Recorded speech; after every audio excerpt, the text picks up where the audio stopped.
Welcome to the Mental Insights Podcast. This is your host, Brendan Catulli. We are here today for episode number 44 of the Mental Insights Podcast with Jordan Carroll. Jordan helps high performers work remotely. He is a remote year program consultant as well as a remote job coach.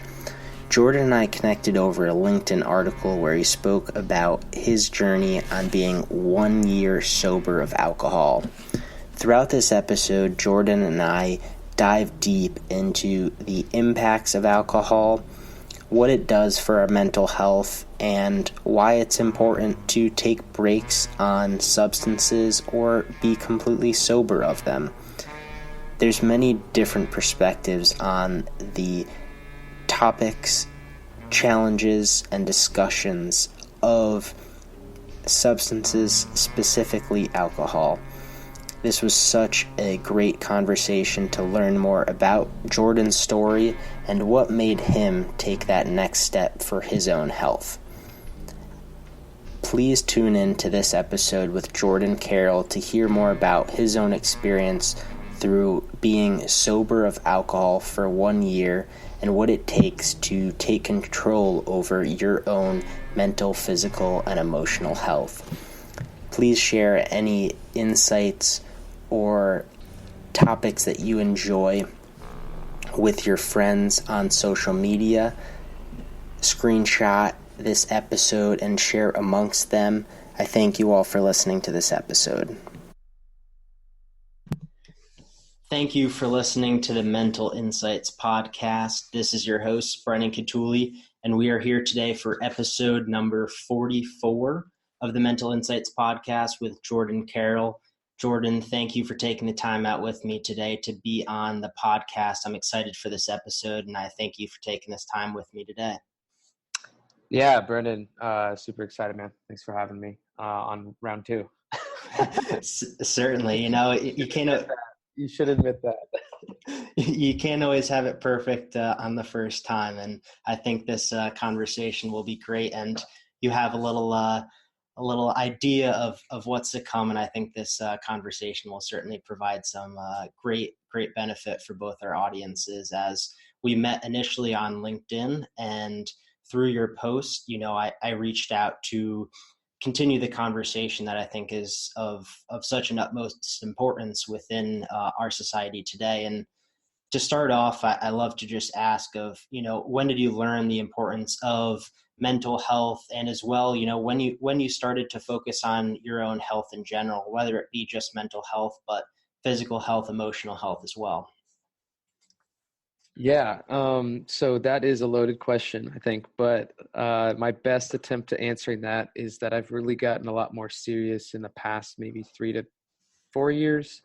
And just to give your audience a reference, the post that I had posted about was quitting alcohol. So I posted about quitting alcohol for a year, and it was basically my anniversary at the time of that year. And the outreach and the amount of people that reached out not only to support but also share their story was crazy. Like I never expected it to go like that. So I think when I reflect back at a lot of my awareness of mental health and even physical health, spiritual health, all these different aspects of how someone can take care of themselves, I really wasn't even,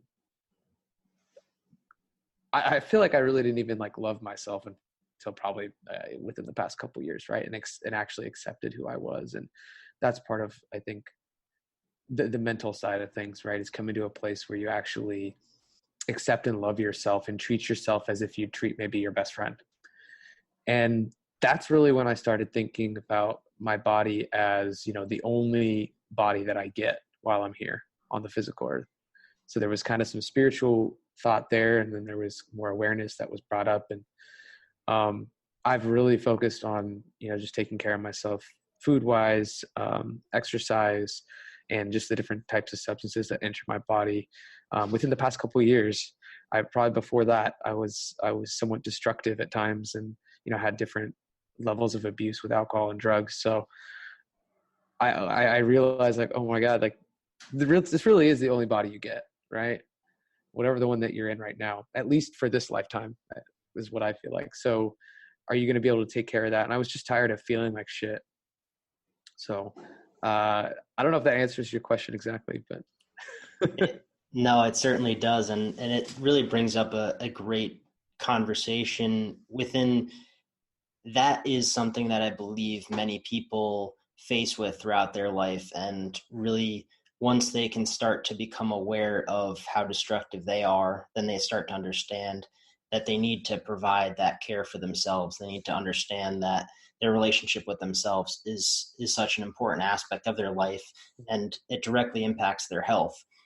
When you spoke about that, you spoke about there is this aspect of an awareness of some kind of key defining moment that, whether you saw a destructive aspect and you were seeing how you were treating your own self, but was there any like defining moment, any like completely low of the low moment that really changed your aspect of who you were? Or was it kind of, just throughout these times in your life that were kind of just spiraling downwards? Can you speak about what was kind of that defining moment of the awareness? What led you to really understand that you weren't treating yourself correctly and that you needed to make that next step forward? Yeah, I think that stuff is different for every person, right? Some people hit a low, like an actual like rock bottom, right, where there's this one moment that defines everything. There's other people, there's kind of a gradual process, and things along the way provide insight to that, but don't necessarily illuminate it fully. I feel like I'm more of the latter. Like over time, it was just kind of a downward spiral, and then there was different milestones within that were their own lows, but they weren't necessarily this like rock bottom moment where it's like, I've got nothing, I'm like sleeping in the street and things like that. So I think it's important to note, to your earlier point, like the self-awareness and how you treat yourself is the most important thing. It's because you can't be in a place to take care of others either if you haven't taken care of yourself. So when I looked at not being able to take care of myself, I was just always feeling like shit. And that was kind of a gradual feeling, because I think hangovers were a big part of that. And when I look back on it, alcohol also induced a lot of anxiety and depression for me.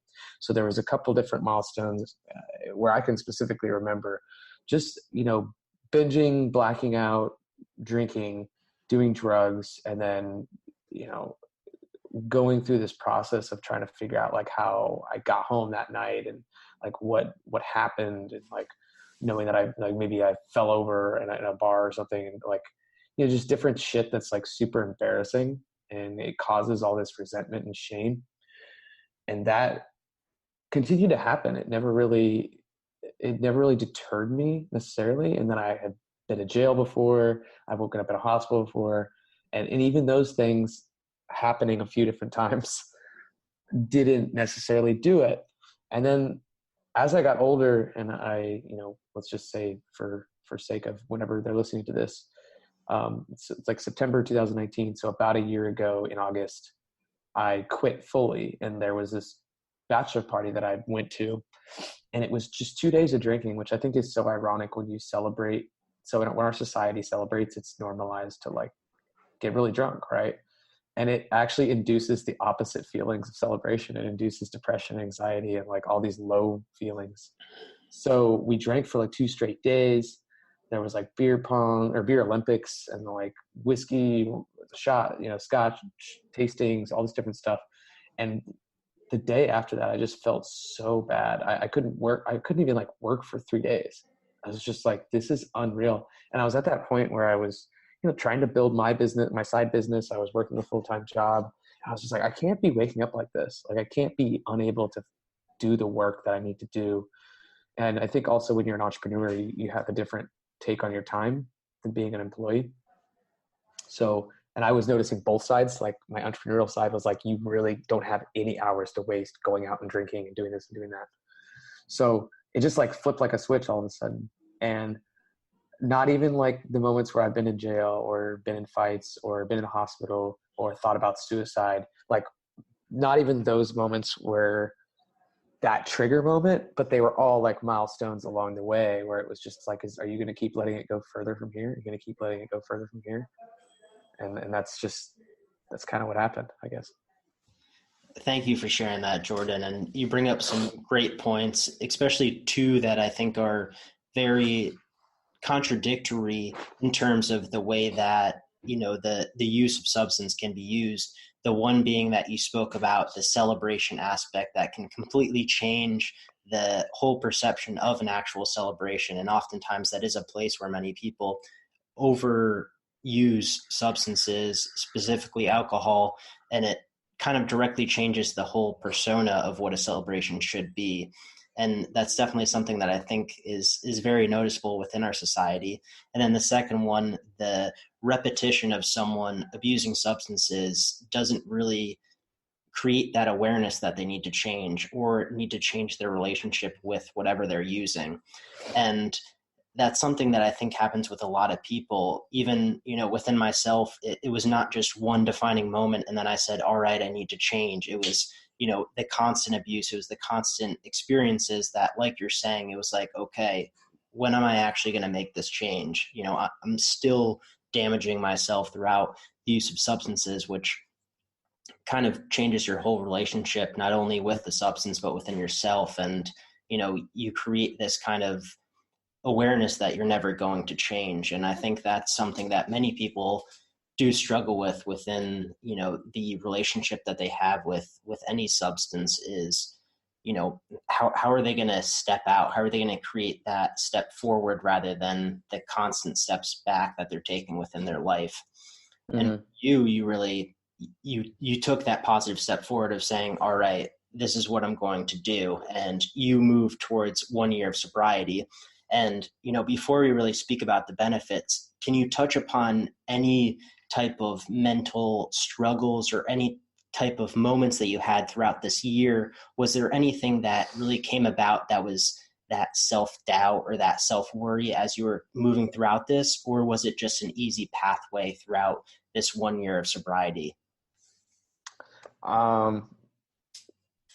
Yeah, what's funny about that is that once I made the decision, I've made the decision.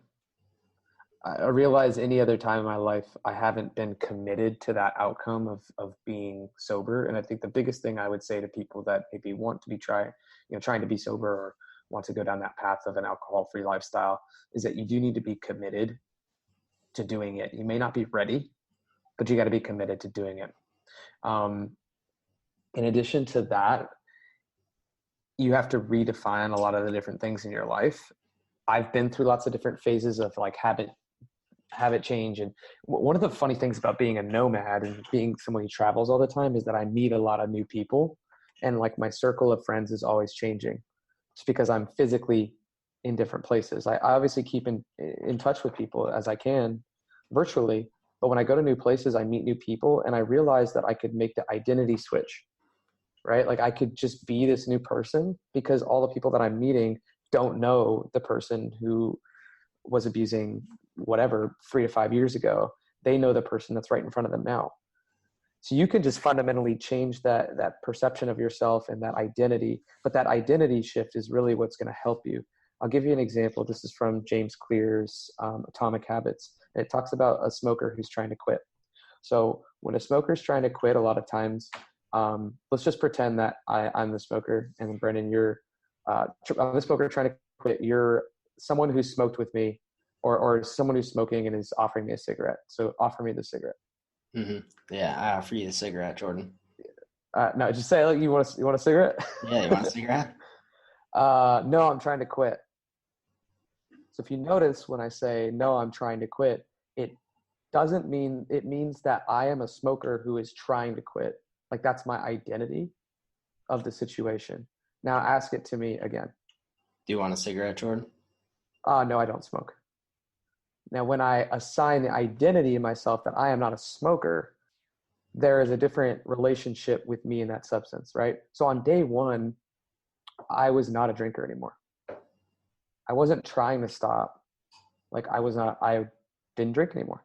So that became my identity. So I think it's important when we're looking at these substances and how we view ourselves, because our self-image is so important, and we're we are literally reconstructing an entirely different set of embedded beliefs about our identity. We have to rip that out and actually start using language that also complements that too.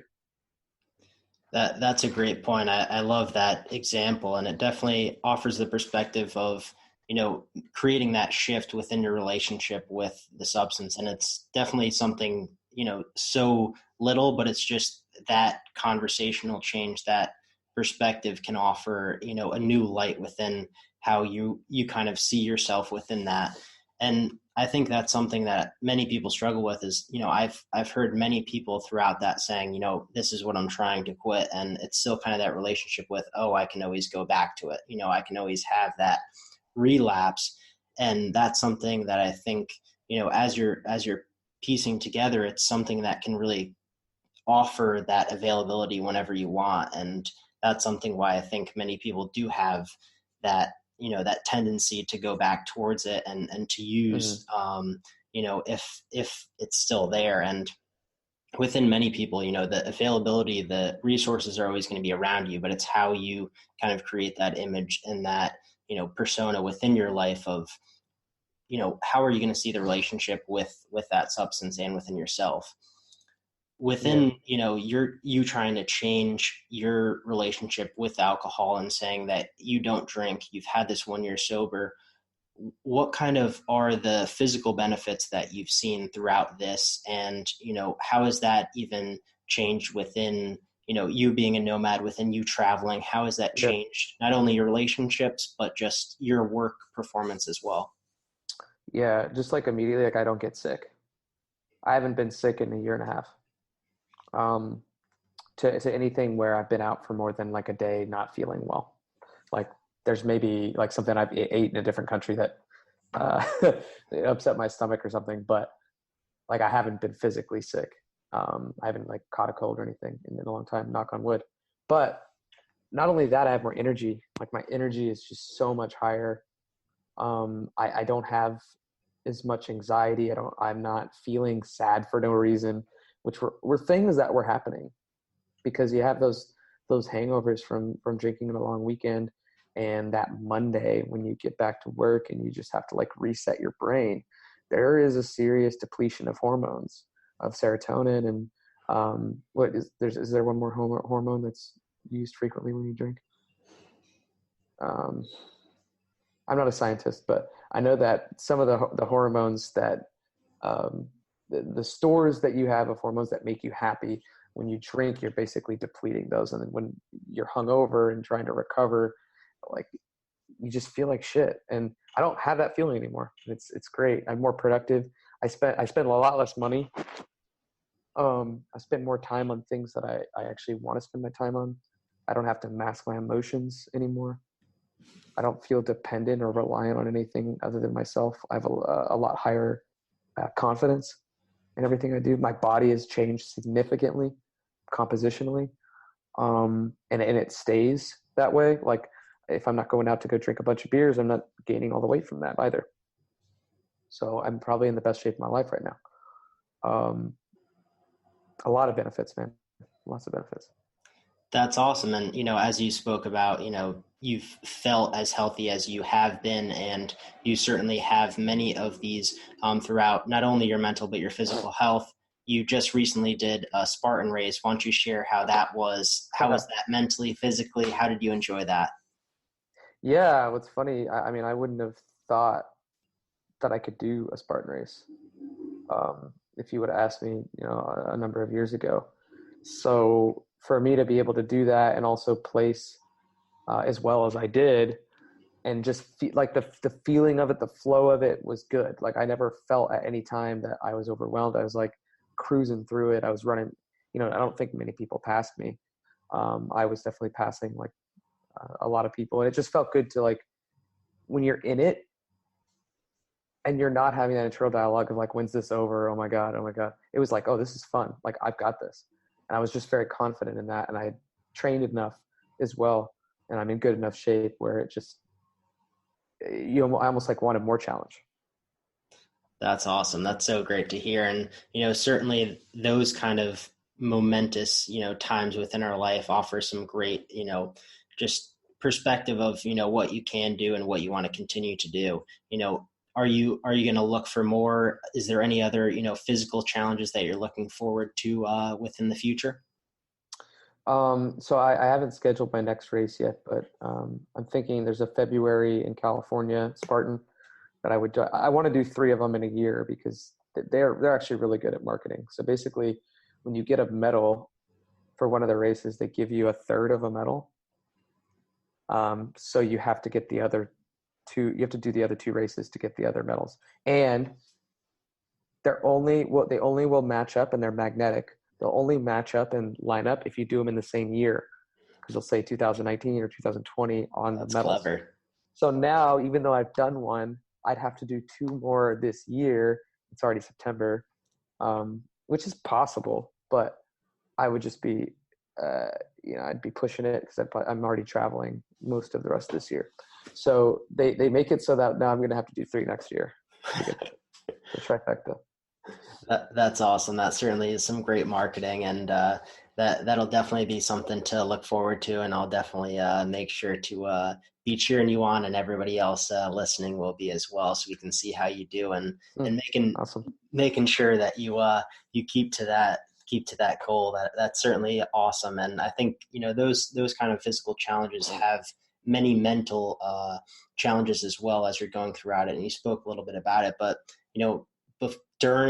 before, during, and after, what was kind of the change throughout that physical challenge? And did you see any kind of like changes throughout you going through this process within the Spartan race?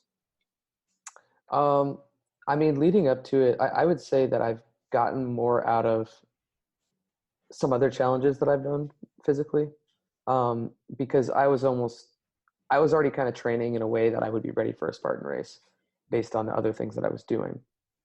So it wasn't as much intentional, like I need to train specifically for the Spartan race, although I did have some workouts that were complementary to that. But I've been doing, Andy Frisella's 75 hard program it's my 3rd time trying to do it, which pisses me off, but that I've had to start it over twice. But I feel like that program in general, when you talk about mental fortitude and building mental strength, as well as the physical stamina to do things, like that program has been amazing. And that just prepared me for the Spartan race. Like I think I was in such a good position to do the Spartan race just because of that program. Awesome. And, I think that challenge that you're doing is certainly something to touch upon. And we spoke a little bit about on our first attempt. And why don't you give the audience a little bit of knowledge into what this 75-day challenge is and why you need to restart twice? Yeah. So it's a 75, it's called 75 Hard. You can find it online. It's by Andy Frisella, who is, who runs the top business podcast in the world. It's called MF CEO Project. He's an awesome guy. He's very direct. So if you're not someone who appreciates swearing and someone who talks some shit, then you probably won't like him. But I find him motivating, and he has this program called 75 Hard, where basically for 75 days straight, you do a version of your diet. Like you get to create your own diet that you want to do, but you can't have any cheat days. So it's a diet. There's 2 workouts per day. One of the workouts has to be outdoors. Both are 45 minutes in duration at least. You have to drink a gallon of water a day. You have to read 10 pages of a nonfiction or entrepreneurial book, self-development book, whatever you may choose. And then you have to take a progress picture as well each day. And if you fail any of those things, you start over from day 1. So the first time I did it, I got to day 13. I forgot to take a progress picture and I ate something outside of my diet unknowingly. Second time I got to day 41 and I forgot to read. I thought that I read. It turns out that I read the day before. All the days were starting to blend together. So I went to bed with this pit in my stomach, like, did I read? And then I was like, yeah, I did. And then I went to bed and then I woke up and I was like, oh, my book is in the same place as it was 2 days ago. And it was just like, damn, I could just skip this and just keep going. But I knew that I would have to live with that.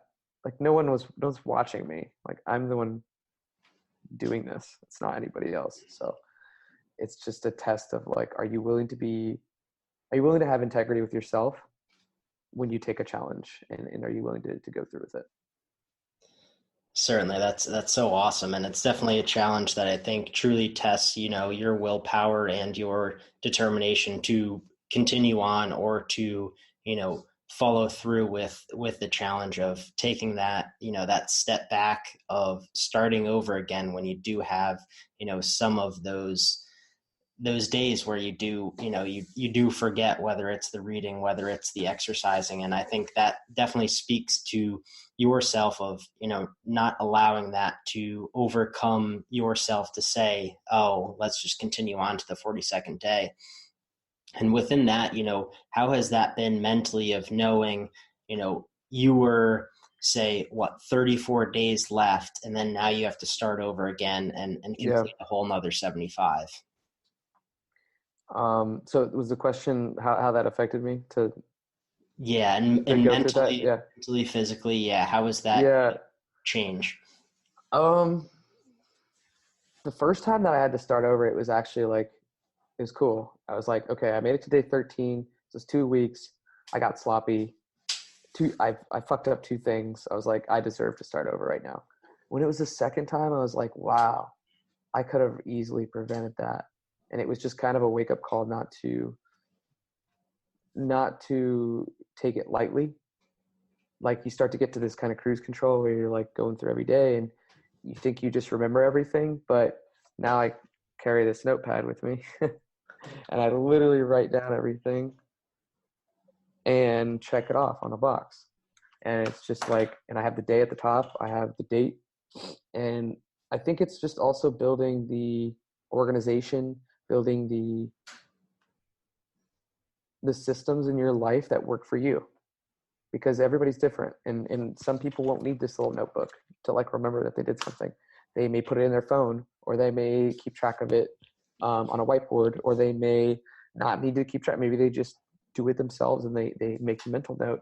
But I think you figure out more about what you need to do for yourself. And that's just part of, any of these challenges. They reveal more of you to yourself. And that's what I really enjoy. I love that perspective. Also, I think what you're doing is commendable based on the way that you travel. Has there certainly been any challenges within performing some of these as you're changing the place that you're living from day to day, from week to week? How has that been, and what kind of obstacles have that had in place within completing this challenge? Yeah, dude, that's huge actually.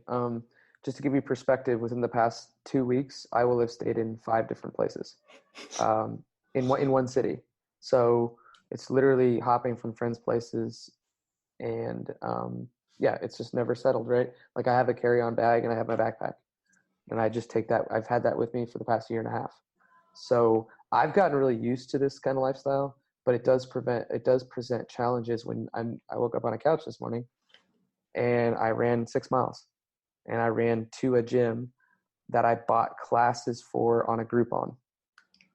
It was really close to where I was staying earlier last week, but it's not close to here. But I still have one more class, and it's a kettlebell class. So, and it's 6 miles away.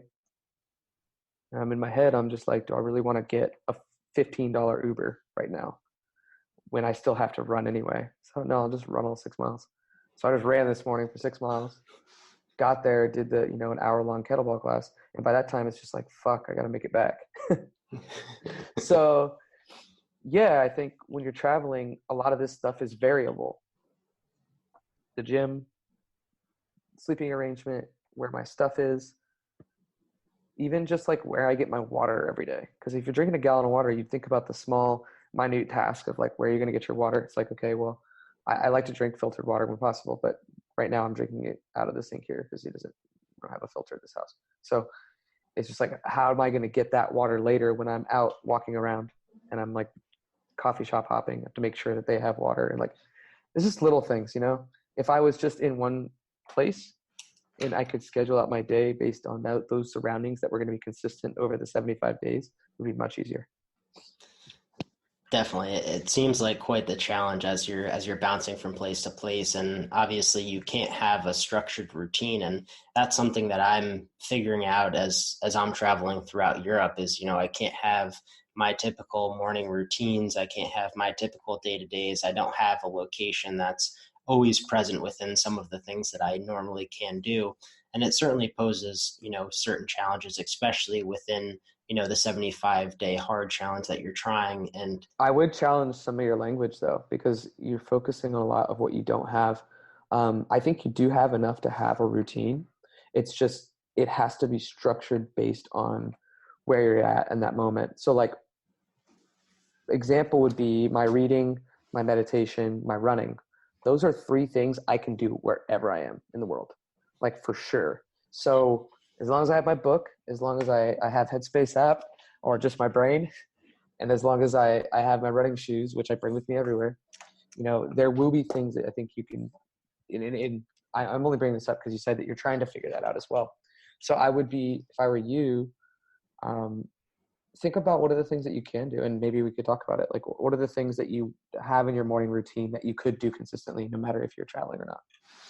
Certainly no. And in terms of, my perspective, I certainly do still journal every day, and that's something that I do have. But in terms of my routine, it's not always something that I'm able to do right as I wake up as I'm traveling due to taking train rides and such. But it's certainly something that I keep within my routine, but it's kind of changing towards a morning, sure, afternoon, and night based on how my travels persist. But it's certainly something that I can get a hold of, and that's something that I'm attempting towards as I do travel. And I think, that's kind of the beauty of it too, is like you're saying, you can still have some things within, your routines that you can bring about at any location. And it's something that you can always have. I mean, within my travels, I'm basically at least journaling a page a day.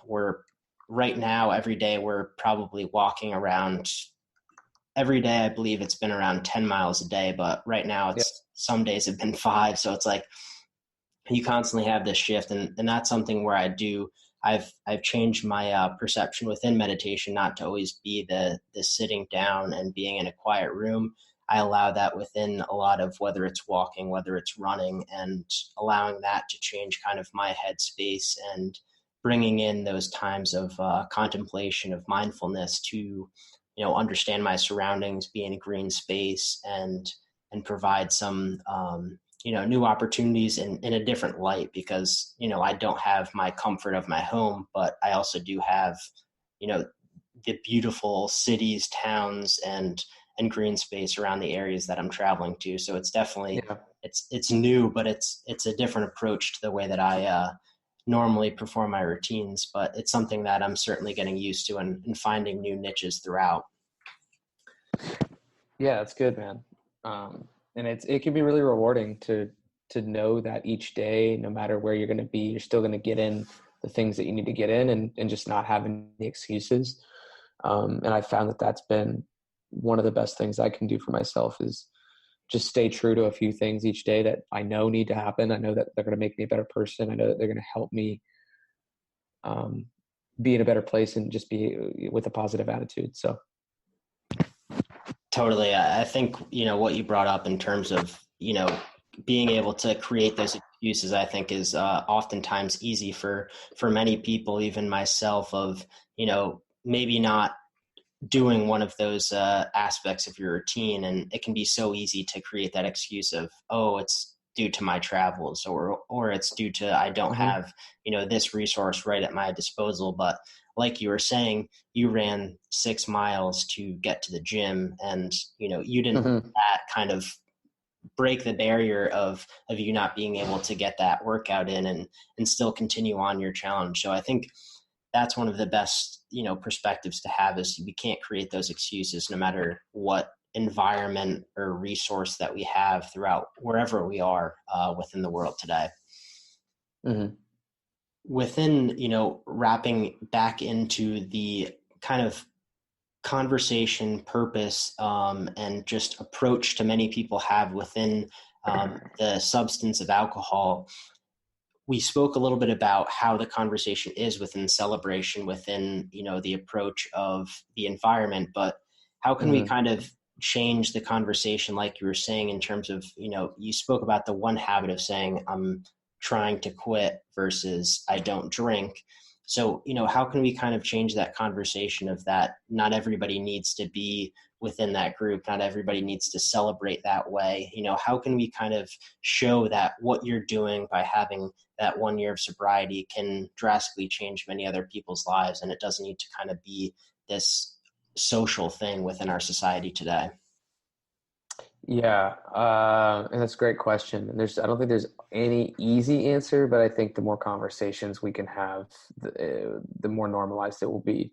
And one of the companies that I mentioned last time that was doing a good job of this is 1 year no beer. So they take an approach that, it's good for everybody to take a break from alcohol. If it doesn't, you don't need to have a problem with alcohol to take a break. It's a substance that you can do without. And even if you do moderate and you do drink for whatever the right reasons are for you,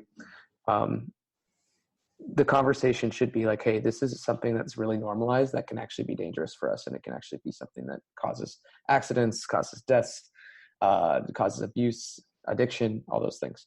And it doesn't have to be so prevalent in everything that we do. If you have people that you drink with a lot, and maybe they are people that your relationship is embedded in kind of being drinking buddies or whatever, try doing a hike instead, or just try to redefine part of the relationship to where you're not always needing to have alcohol to share each other's company. I think that's a big one. Like when you have some friends that it's like the only thing that you guys do when you get together is drinks. Like, do you actually know each other? Another thing is just similar to how 1 year no beer talks about it, is just realizing that it's going to be everywhere. So you being a strong enough person to not let the environment dictate what you do, and just having enough confidence to kind of stand up for whatever that you want to do. There's still peer pressure for adults. Like, they talk about peer pressure for kids. I think the peer pressure for adults is alcohol. Like it's the main thing. It's like happy hours and beer is in offices now. Like there's a lot of pressure around drinking. So just being aware of those things is like really the start, and then bringing the conversation or just leading by example, and just not feeling like like the next happy hour that you go to, just do it sober. See how you feel. Just do it once. And if everybody just tried something that put them in a situation where usually they use alcohol, but not, I think they'll start to understand whether or not they actually like that activity, which is important, because if you're just doing it because you want to get drunk and it's not actually something you like, that's at least what I've realized for myself, that I was going to a lot of bars and clubs and doing these things that I actually just didn't really care for activity-wise. Totally. No, those are all valid points, and definitely valuable ones at that, because I think, you spoke at something that's very important in terms of, your relationships, the people that you surround yourself with, and kind of what's that dictation between the activities that you guys are doing, and allowing yourself to see something in a sober mindset, I think offers a totally new perspective of, is it something that you truly enjoy? Is this the environment? Are these the people that you want to surround yourself with? And you spoke a little bit about being that leader, being that, kind of role model of saying, maybe we should try something different. And, for yourself, you took the leadership of writing this post, speaking about being a year sober, and taking that step forward for yourself, for what you wanted to do for your own health. And I have to ask, what really motivated you to really show others of what you're doing and try to help others be successful in their own life, whether it be health or just their work in general, throughout that whole aspect of health and wellness? Yeah, I do want to make a distinction to that question too, that my role as maybe a leader or by leading by example is not to convert people. Like, that's not the goal of it.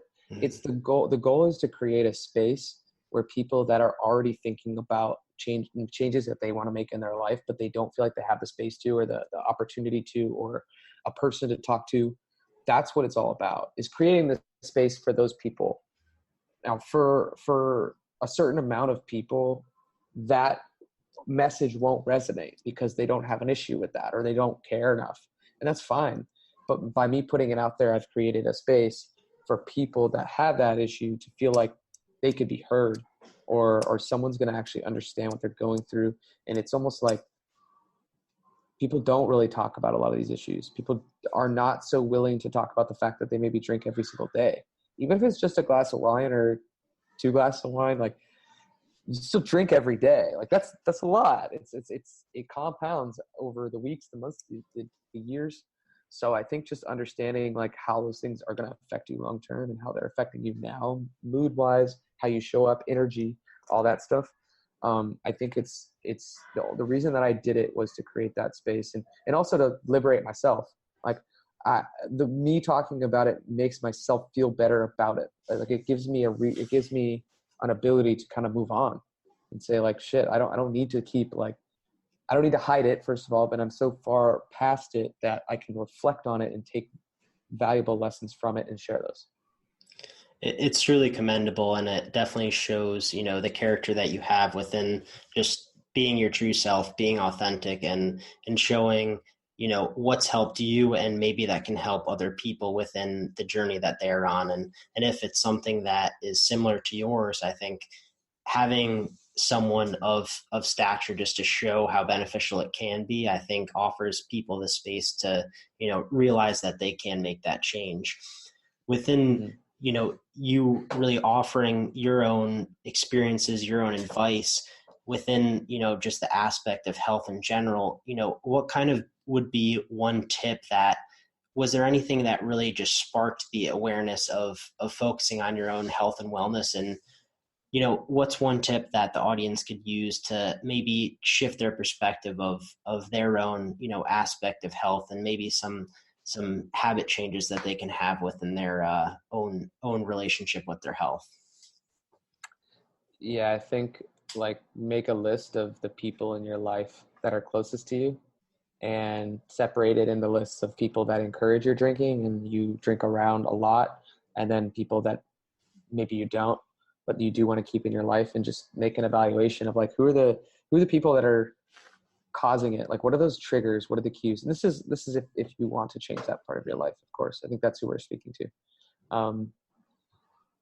So make that list and just get a good sense and awareness of like how other people are impacting your decisions. And if you're not making your own decisions, so like an example would be, maybe a certain number of years ago, there'd be people around me that were making the plans, that were like, hey, we're going to this bar, X, Y, and Z. You want to come meet up with us and friends, whatever?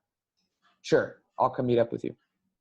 And what I realized was, even just the simple act of going to meet up with people and drink with them at the bars, like, I was letting them dictate what I was doing.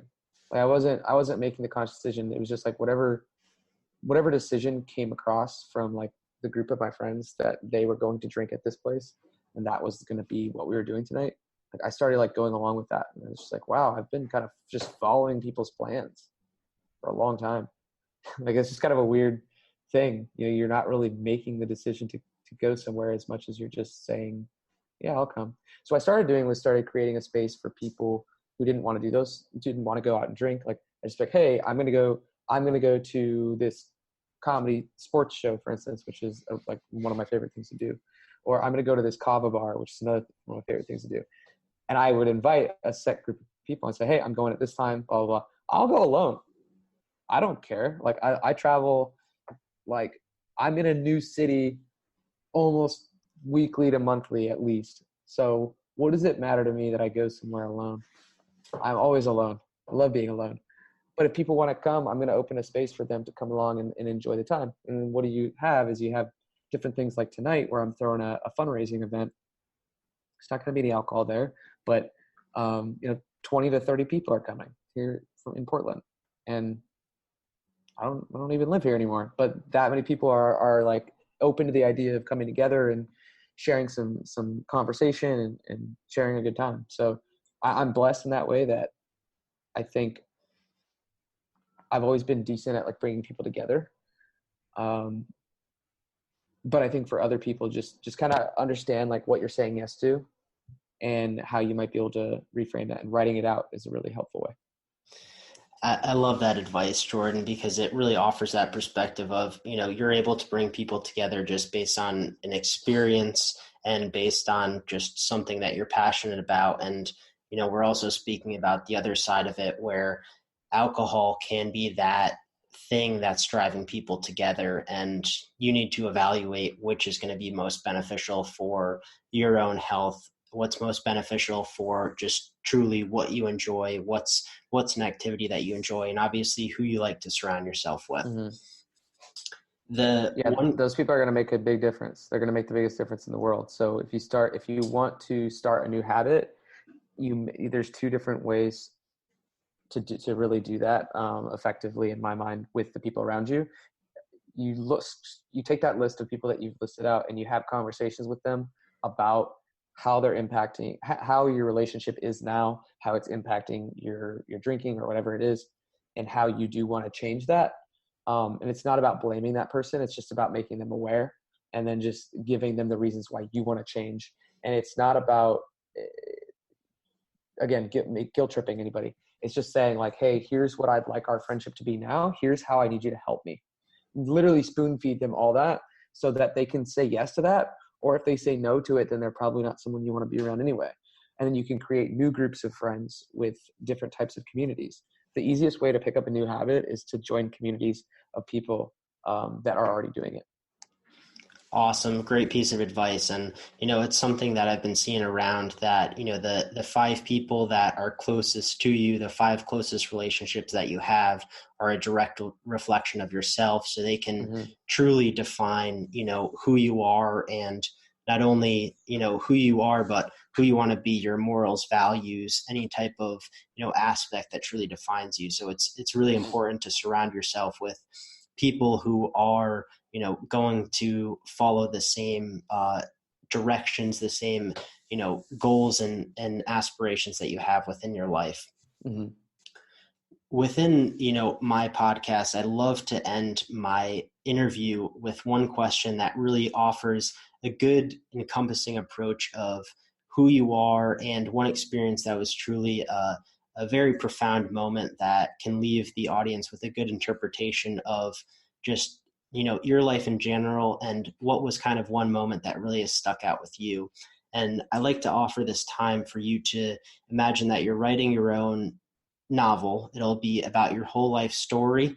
And really, I want you to dissect this into a chapter of, each chapter is going to be one specific experience. It could be one lesson. It could be a defining moment within your life that was truly profound and truly changed the course of who Jordan Carroll is.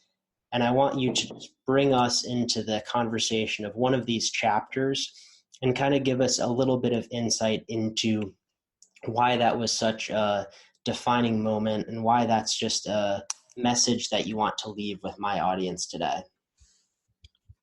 Yeah, sure. I mean, there's a lot of different things that kind of come to mind. I don't think you asked me this last time either, by the way. We get cut off. But yeah, we did. I think where I would go with this, one of the most interesting chapters would certainly be my first experiences with ayahuasca. Like that was such a tremendously profound experience. And if you don't know what ayahuasca is, it's a plant medicine that's been used for centuries in the Amazon jungle.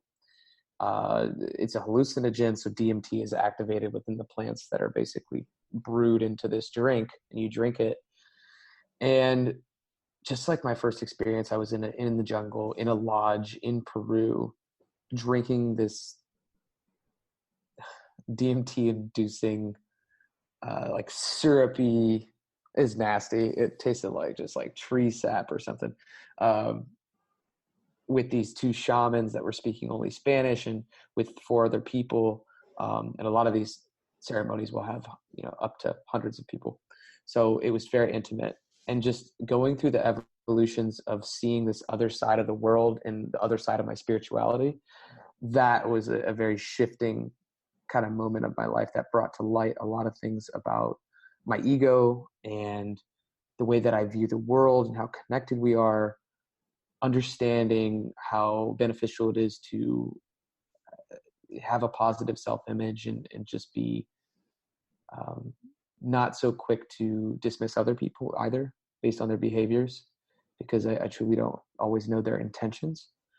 A lot of things, man. And I guess what I would recommend is, like, if you're ever in the Amazon jungle and something like ayahuasca is calling you, I think it does need to call you in some sense. You do need to have intention and have awareness, but having different being open to different spiritual experiences such as that take you so far out of your comfort zone, I think are wonderful teachers. It's a great answer, and I'm so glad you brought that up, because it's certainly one approach that I think many people are using today to, change their own perspective about their ego, about their self-image, and it truly changes, their mental health in general. That it's really been studied severely, and ayahuasca, DMT is something that people have been using for thousands of years, and it's shown to be a spiritual experience to make profound changes within one's own life, one's own perspective of who they want to be, who they want to perceive themselves and show themselves to the world. So I think it's definitely a valuable approach, and I think it speaks to the change that you have made within your life and just the person that you're exemplifying throughout your own social and work environment, within the way that you try to, bring about who Jordan Carroll is today within the world. And I think it definitely is something that I'm so glad you were able to share with me and share with my audience today on the Mental Insights podcast. You were the 44th guest, and I'm so happy that we were able to have you on here today, Jordan. I really appreciate you taking this time with me. Yeah, Brennan, thanks so much, man. 44, love it. Really appreciate all the topics that you bring up. You're great at asking questions too. So I think it's just been nice to have someone who's very intensively listening and able to ask such great questions. So I appreciate you, man. Thank you, Jordan. I truly appreciate it. And thank you all for listening to the Mental Insights podcast. Thank you for listening to this episode of the Mental Insights podcast. Please screenshot this episode and share any insights that you may have learned throughout this conversation. Please like, subscribe, and review the Mental Insights podcast on whichever streaming platform you are listening on. I appreciate your support, and please share this amongst anyone who you believe should subscribe to the Mental Insights podcast. Thank you all for listening. This has been your host, Brennan Cattouli of the Mental Insights podcast.